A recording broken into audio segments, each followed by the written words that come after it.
Hello friends, welcome back to my channel. Karnataka ಸರ್ಕಾರದ ವತಿಯಿಂದ ಸುಮಾರು 20 ಲಕ್ಷ BPL ರೇಷನ್ ಕಾರ್ಡ್ಗಳನ್ನ ರದ್ದು ಮಾಡ್ತಿದ್ಯಂತೆ. ಹಾಗಿದ್ರೆ ಯಾರ್ಯಾರ್ದು ಡಿಲೀಟ್ ಮಾಡುತ್ತೆ ಮತ್ತು ಯಾವ ರೀಸನ್ಸ್ಗೋಸ್ಕರ ರೇಷನ್ ಕಾರ್ಡ್ನ ರದ್ದು ಮಾಡ್ತಿದೆ ಅನ್ನೋ ಮಾಹಿತಿ ಈ ವಿಡಿಯೋದಲ್ಲಿ ನಿಮಗೆ ಸಿಗುತ್ತೆ. ಒಂದೊಂದು ಕಡೆ ಒಂದು 10 ಲಕ್ಷ BPL ರೇಷನ್ ಕಾರ್ಡ್ ರದ್ದಾಗುತ್ತೆ ಅಂತ ಹೇಳ್ತಿದ್ದಾರೆ. ಕೆಲವು ಕಡೆ 12 ಲಕ್ಷ BPL ಕಾರ್ಡ್ಗಳನ್ನ ರದ್ದು ಮಾಡ್ತಿದ್ದಾರೆ ಅಂತ ತಿಳಿಸ್ತಿದ್ದಾರೆ. ಮತ್ತು ಕೆಲವು ಜನ 20 ಲಕ್ಷ BPL ರೇಷನ್ ಕಾರ್ಡ್ಗಳು ರದ್ದಾಗೋ ಚಾನ್ಸಸ್ ಇದೆ ಅಂತ ಮಾಹಿತಿ ತಿಳಿಸ್ತಾ ಇದ್ದಾರೆ. ಒಟ್ಟಿನಲ್ಲಿ ಸರ್ಕಾರ ಅಂತೂ ರೇಷನ್ ಕಾರ್ಡ್ ರದ್ದು ಮಾಡೋದಕ್ಕೆ ಈಗಾಗಲೇ ತೀರ್ಮಾನ ನಡೆಸ್ತಿದ್ದು, ಒಂದಷ್ಟು ಜನತ್ತು ಈಗಾಗಲೇ ರದ್ದು ಮಾಡಿದೆ. ಸುಮಾರು 2 ಲಕ್ಷಕ್ಕಿಂತ ಹೆಚ್ಚು BPL ರೇಷನ್ ಕಾರ್ಡ್ಗಳು ಆಲ್ರೆಡಿ ರದ್ದು ಆಗಿದೆ. 6 ತಿಂಗಳಿಂದ ಪ್ರೋಸೆಸ್ ಮಾಡ್ಕೊಂಬಂದು ಪ್ರೆಸೆಂಟ್ ಡಿಲೀಟ್ ಮಾಡಿದ್ದಾರೆ. ಈಗ ಇನ್ನೂ ಕೂಡ ಚುರುಕಾಗಿ ಕೆಲಸ ಮಾಡ್ತಿದ್ದಾರಂತೆ. BPL ರೇಷನ್ ಕಾರ್ಡು ಯಾರು ಎಲಿಜಿಬಲ್ ಇಲ್ಲದೆ ಇರ್ತಾರೋ ಅಂಥವ್ರದ್ದು BPL ರೇಷನ್ ಕಾರ್ಡ್ ಹೊಂದಿರ್ತಾರಲ್ವ, ಅವ್ರನ್ನ ಡಿಲೀಟ್ ಮಾಡ್ತಿದ್ದಾರೆ. ಹಾಗಿದ್ರೆ BPL ರೇಷನ್ ಕಾರ್ಡ್ ಯಾರ್ಯಾರ್ದು ಡಿಲೀಟ್ ಮಾಡ್ತಿದ್ದಾರೆ ಅಂತ ಮೊದಲು ತಿಳ್ಕೊಬಿಡೋಣ. BPL ರೇಷನ್ ಕಾರ್ಡ್ ಇದ್ದರೆ ಏನು ಯೂಸ್ ಅಂತ ಮೊದಲು ತಿಳ್ಕೊಳ್ಳೋಣ. ಏನಕ್ಕಪ್ಪ ಅಂದರೆ ಗ್ಯಾರಂಟಿ ಯೋಜನೆಗಳಿಗೆ ಮುಖ್ಯವಾಗಿ BPL ರೇಷನ್ ಕಾರ್ಡೇ ಮಾನದಂಡ. ಗೃಹಲಕ್ಷ್ಮಿ ಆಗಿರಬಹುದು, ಅನ್ನಭಾಗ್ಯ ಯೋಜನೆಗಳಿಗೆ ಇದೇ ಮೇನು.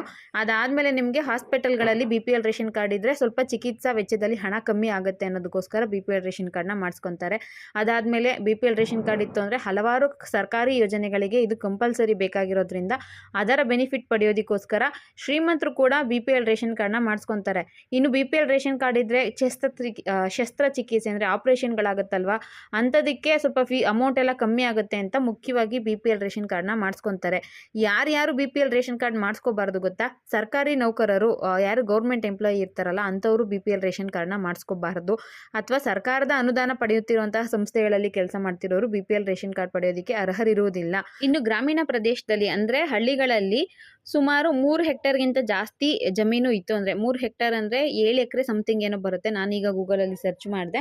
ಅದಕ್ಕಿಂತ ಜಾಸ್ತಿ ಜಮೀನು ಇತ್ತು ಅಂತ ಅಂದರೆ, ಮತ್ತು ನಗರಗಳಲ್ಲಿ ಸಿಟಿಗಳಲ್ಲಿ 1000 ಚದರ ಅಡಿಗಿಂತ ಸ್ವಂತ ಮನೆ ದೊಡ್ಡದಾಗಿರೋದು ಇತ್ತು ಅಂದರೆ ಅಂಥವರು, ಜೊತೆಗೆ ಜೀವನೋಪಾಯಕ್ಕೋಸ್ಕರ ಟ್ರ್ಯಾಕ್ಟರ್, ಮ್ಯಾಕ್ಸಿ ಕ್ಯಾಬ್ ಅಥವಾ ಟ್ಯಾಕ್ಸಿನ ಹೊರತುಪಡಿಸಿ, ನೋಡಿ ಈಗ ಕೆಲವರು ಕಾರ್ನ ಇಟ್ಕೊಂಡಿರ್ತಾರೆ, ಅದರಿಂದ ಅವರು ದುಡಿಮೆ ಮಾಡ್ತಾ ಇರ್ತಾರೆ. ಟ್ರ್ಯಾಕ್ಟರ್ ಕೂಡ ಹೌದು ಹಳ್ಳಿಗಳಿಗೆ ಬೇಕಾಗುತ್ತೆ. ಇಂಥದಕ್ಕೆ ಹೊರತುಪಡಿಸಿ ಸ್ವಂತ ಕೆಲಸಕ್ಕೋಸ್ಕರ ಕಾರ್ನ ಹೊಂದಿದ್ರೆ ಅಂಥವರು ಕೂಡ BPL ರೇಷನ್ ಕಾರ್ಡ್ನ ಹೊಂದೋದಕ್ಕೆ ಎಲಿಜಿಬಲ್ ಇಲ್ಲ. ಸ್ವಂತವಾಗಿ ಎಲ್ಲೋ ಬೋರ್ಡ್ ಕಾರ್ ಬಿಟ್ಟು ಬೇರೆ ಕಾರ್ನ ಹೊಂದಿರ್ತಾರಲ್ಲ ಅಂಥವ್ರು BPL ರೇಷನ್ ಕಾರ್ಡ್ ಹೊಂದೋದಕ್ಕೆ ಎಲಿಜಿಬಲ್ ಇರೋದಿಲ್ಲ. ಜೊತೆಗೆ ಮುಖ್ಯ ಪಾಯಿಂಟ್ ಏನಪ್ಪ ಅಂದರೆ, ವಾರ್ಷಿಕ ಆದಾಯ 1,20,000ಕ್ಕಿಂತ ಹೆಚ್ಚಿಗೆ ಇತ್ತು ಅಂದರೆ ಅಂಥವರು BPL ರೇಷನ್ ಕಾರ್ಡ್ನ ಹೊಂದೋ ಹಾಗಿಲ್ಲ. ಅವರು APL ರೇಷನ್ ಕಾರ್ಡ್ನ ಮಾಡಿಸ್ಕೋಬೇಕು. ಇನ್ನು ಹಳ್ಳಿಗಳಲ್ಲಿ ಇರೋವಂಥವ್ರಿಗೆ 96,000 ನಿಗದಿಪಡಿಸಿದ್ದಾರೆ. ವಾರ್ಷಿಕ ಇನ್ಕಮ್ ಬಂದು ಅಂದರೆ ಒಂದು ವರ್ಷಕ್ಕೆ ಅವ್ರದ್ದು ಸ್ಯಾಲ್ರಿ ಎಲ್ಲ ಟೋಟಲ್ ಮಾಡಿದ್ರೆ 96,000ಕ್ಕಿಂತ ಕಮ್ಮಿ ಇರಬೇಕು. ಜಾಸ್ತಿ ಇತ್ತು ಅಂದರೆ ಅವರು APL ರೇಷನ್ ಕಾರ್ಡ್ ಮಾಡಿಸ್ಕೋಬೇಕು ಅಂತ. ಆದರೆ ಒಂದಷ್ಟು ಗೌರ್ಮೆಂಟ್ ಎಂಪ್ಲಾಯಿಗಳಾಗಿರಬಹುದು ಅಥವಾ ಶ್ರೀಮಂತರಾಗಿರಬಹುದು, ಈ ಸರ್ಕಾರಿ ಯೋಜನೆಗಳನ್ನ ಲಾಭ ಪಡೆಯೋದಕ್ಕೋಸ್ಕರ ಸುಳ್ಳು ಹೇಳಿ ಈಗಾಗಲೇ ರೇಷನ್ ಕಾರ್ಡ್ನ ಮಾಡಿಸ್ಕೊಂಡಿದ್ದಾರೆ ಅಲ್ವಾ. ಸರ್ಕಾರ ಈಗ ಎಚ್ಚೆತ್ಕೊಂಡು ಅಂಥವ್ರನ್ನೆಲ್ಲ ಹುಡುಕಿ ಡಿಲೀಟ್ ಮಾಡ್ತಾ ಇದೆ. ಇದನ್ನು ನೀವು ಬೇಕಿದ್ದರೂ ಆಹಾರ ವೆಬ್ಸೈಟಲ್ಲಿ ಹೋಗಿ ಚೆಕ್ ಮಾಡ್ಕೋಬಹುದು. ಡಿಲೀಟ್ ಆಗಿರೋ ಲಿಸ್ಟ್ನ ನೀವು ಸಸ್ಪೆಂಡೆಡ್ ಲಿಸ್ಟ್ ಅಂತ ಇರುತ್ತೆ, ಅದರಲ್ಲಿ ನಿಮ್ಮ ರೇಷನ್ ಕಾರ್ಡ್ ಹಾಕಿ ಡಿಲೀಟ್ ಆಗಿದೆಯೋ ಇಲ್ವೋ ಅನ್ನೋದನ್ನ ಚೆಕ್ ಮಾಡ್ಕೋಬಹುದು. ಇನ್ನು ಡಿಲೀಟ್ ಮಾಡಿರ್ತಾರಲ್ಲ ಅಂಥವ್ರಿಂದ 1 kg ಅಕ್ಕಿಗೆ 33 ರೂಪಾಯಿ ಅಂತ ಹಣ ವಸೂಲಿ ಮಾಡ್ತಾ ಇದ್ದಾರೆ, ದಂಡ ವಸೂಲಿ ಮಾಡ್ತಾ ಇದ್ದಾರಂತೆ. ಒಂದಷ್ಟು ಕಡೆ ಇದು ದಂಡ ವಸೂಲಿ ಆಗಿರೋದು ಕೂಡ ಮಾಹಿತಿ. ಇಷ್ಟು ದಿನ ಇದರಿಂದ ಎಷ್ಟು ಲಾಭ ಪಡೆದಿದ್ರೋ ಅಷ್ಟು ದುಡ್ಡನ್ನ ವಾಪಸ್ ಪಡಿತೀವಿ ಅಂದರೆ ಅವ್ರಿಗೆ ದಂಡ ವಿಧಿಸಿ ಆ ಹಣನ ನಾವು ವಾಪಸ್ ಪಡ್ಕೋತೀವಿ ಅಂತ ಈಗಾಗಲೇ ತಿಳಿಸಿದ್ದಾರೆ. ಮತ್ತು ಈಗ ಇನ್ಕಮ್ ಟ್ಯಾಕ್ಸ್ ಪೇ ಮಾಡ್ತಾ ಇರ್ತಾರೆ ಗೊತ್ತಾ, ಅಂಥವರು ಕೂಡ BPL ರೇಷನ್ ಕಾರ್ಡ್ನ ಮಾಡಿಸ್ಕೊಂಡಿರ್ತಾರೆ. ಅಂಥವ್ರು BPL ರೇಷನ್ ಕಾರ್ಡ್ ಮಾಡಿಸ್ಕೊಳ್ಳೋದಕ್ಕೆ ಯಾವುದೇ ರೀತಿ ಎಲಿಜಿಬಲ್ ಇರೋದಿಲ್ಲ. ಅಂಥವ್ರನ್ನ ಕೂಡ ಹುಡುಕಿದ್ದಾರೆ, ಅವ್ರದ್ದು ಕೂಡ ಈಗ ಡಿಲೀಟ್ ಎಲ್ಲ ಮಾಡ್ತಿದ್ದಾರೆ. ಆದಾಯ ತೆರಿಗೆ ಪಾವತಿದಾರರಿಗೆ ಆದಾಯ ಅಂದರೆ IT ಡಿಪಾರ್ಟ್ಮೆಂಟಿಂದನೇ ಇನ್ಫಾರ್ಮೇಷನ್ ಹೋಗುತ್ತಂತೆ. ಇವಾಗ ಆಧಾರ್ ಕಾರ್ಡ್ ಇತ್ತು ಅಂದರೆ ಅದೆಲ್ಲ ಗೊತ್ತಾಗುತ್ತಲ್ವ, ಸೊ ಹಾಗಾಗಿ ಅವ್ರಿಗೆ ಇನ್ಫಾರ್ಮೇಷನ್ ಹೋಗ್ತಾ ಇದೆ. ಇನ್ನೊಂದು ವಿಷಯ ಏನಪ್ಪ ಅಂದರೆ, BPL ರೇಷನ್ ಕಾರ್ಡ್ನ ರದ್ದು ಮಾಡ್ತಿದ್ದಾರೆ ಅಂದರೆ ಕಂಪ್ಲೀಟಾಗಿ ಕ್ಯಾನ್ಸಲ್ ಮಾಡ್ತಾ ಇಲ್ಲ. BPL ಎಲಿಜಿಬಲ್ ಇಲ್ಲ ಅಂದರೆ ಅವ್ರಿಗೆ APL ಆಗಿ ಮಾಡಿಕೊಡ್ತಾ ಇದ್ದಾರೆ. ಮತ್ತು ಇನ್ನೊಂದು ವಿಷಯ ಅಂದರೆ, ನೀವು ಎಲಿಜಿಬಲ್ ಇಲ್ಲದೇ ಇದ್ರೂ ಕೂಡ BPL ರೇಷನ್ ಕಾರ್ಡ್ ಹೊಂದಿದ್ದೀರಾ ಅಂದರೆ ನೀವೇ ಹೋಗಿ ನಿಮ್ಮ BPL ರೇಷನ್ ಕಾರ್ಡ್ನ ಅವ್ರಿಗೆ ಕೊಟ್ಟು APLಗೆ ಮಾಡಿಸ್ಕೋಬಹುದಂತೆ. APL ಕಾರ್ಡ್ ಮಾಡಿಸ್ಕೊಂಡ್ರೆ ಅದರಿಂದ ಸಿಗುವಂಥ ಸೌಲಭ್ಯಗಳನ್ನ ನೀವು ಪಡ್ಕೋಬಹುದು. ನೀವು ಸುಮ್ಮನೆ ಮನೆಯಲ್ಲೇ ಕೂತ್ಕೊಂಡಿದ್ರೆ ಅದನ್ನು ರದ್ದು ಮಾಡ್ತಾರೆ. ಒಂದಷ್ಟು ಜನ ಡೆತ್ ಆಗಿದ್ರು ಕೂಡ ಅವ್ರ ಹೆಸರಲ್ಲಿ ರೇಷನ್ ಕಾರ್ಡ್ ಇರುತ್ತಂತಲ್ವ, ಅಂಥವ್ರದ್ದು ಕೂಡ ಈಗ ಡಿಲೀಟ್ ಮಾಡ್ತಿದ್ದಾರೆ. ಒಟ್ಟಿನಲ್ಲಿ ಗೌರ್ಮೆಂಟ್ ಎಂಪ್ಲಾಯಿಗಳು ವಾರ್ಷಿಕ ಆದಾಯ ಲಿಮಿಟ್ ಇದೆ ಅಲ್ವಾ, ಅದನ್ನು ಲಿಮಿಟ್ ಕ್ರಾಸ್ ಮಾಡಿದವರು, ಇದ್ರ ಜೊತೆಗೆ ಡೆತ್ ಆಗಿರೋರು, ಈ ರೀತಿಯಾಗಿ ಇರೋದವ್ರನ್ನ ರೇಷನ್ ಕಾರ್ಡ್ನ ಡಿಲೀಟ್ ಮಾಡ್ತಾ ಇದೆ. ಸುಮಾರು 10 ಲಕ್ಷದಿಂದ ಕನಿಷ್ಠ 10 ಲಕ್ಷ BPL ರೇಷನ್ ಕಾರ್ಡ್ ರದ್ದಾಗುತ್ತೆ ಅನ್ನೋ ಮಾಹಿತಿ ಸಿಕ್ಕಿದೆ. ಇದು ಎಷ್ಟು ಮಟ್ಟಿಗೆ ನಿಜನೋ ಏನೋ ಗೊತ್ತಿಲ್ಲ. ಆದರೆ ರೇಷನ್ ಕಾರ್ಡ್ ಡಿಲೀಟ್ ಮಾಡ್ತಿರೋದು ನಿಜ.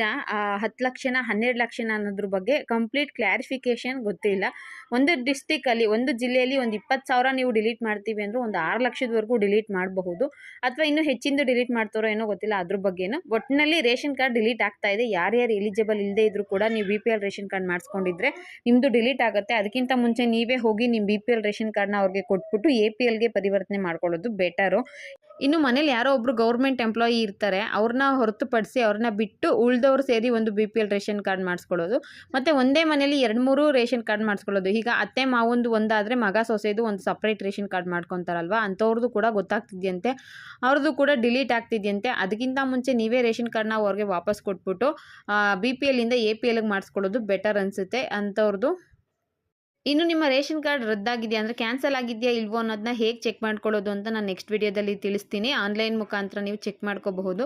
ನಿಮ್ಮ ರೇಷನ್ ಕಾರ್ಡ್ ಆ್ಯಕ್ಟಿವ್ ಇದೆಯಾ ಅಥವಾ ಸಸ್ಪೆಂಡ್ ಆಗಿದೆಯಾ ಅನ್ನೋದನ್ನ ಹೇಗೆ ಚೆಕ್ ಮಾಡ್ಕೊಳ್ಳೋದು, ಮತ್ತು ಸಸ್ಪೆಂಡ್ ಆಗಿದ್ದರೆ ಅದನ್ನು ಹೇಗೆ ನೀವು ಸರಿ ಮಾಡ್ಕೊಳ್ಳೋದು ಎಲ್ಲ ಕೂಡ ನೆಕ್ಸ್ಟ್ ವಿಡಿಯೋದಲ್ಲಿ ಮಾಹಿತಿ ಸಿಗುತ್ತೆ. ಇವತ್ತು ಈ ವಿಡಿಯೋ ನಾನು ಮಾಡಿದ್ದೀನಿ. ಈ ವಿಡಿಯೋ ನಿಮ್ಗೆ ಇಷ್ಟ ಆಗಿತ್ತು ಅಂದರೆ ದಯವಿಟ್ಟು ಒಂದು ಲೈಕ್ ಮಾಡಿ, ಶೇರ್ ಮಾಡಿ, ಮಿಸ್ ಮಾಡದೆ ಸಬ್ಸ್ಕ್ರೈಬ್ ಮಾಡ್ಕೊಳ್ಳಿ. Thank you for watching friends.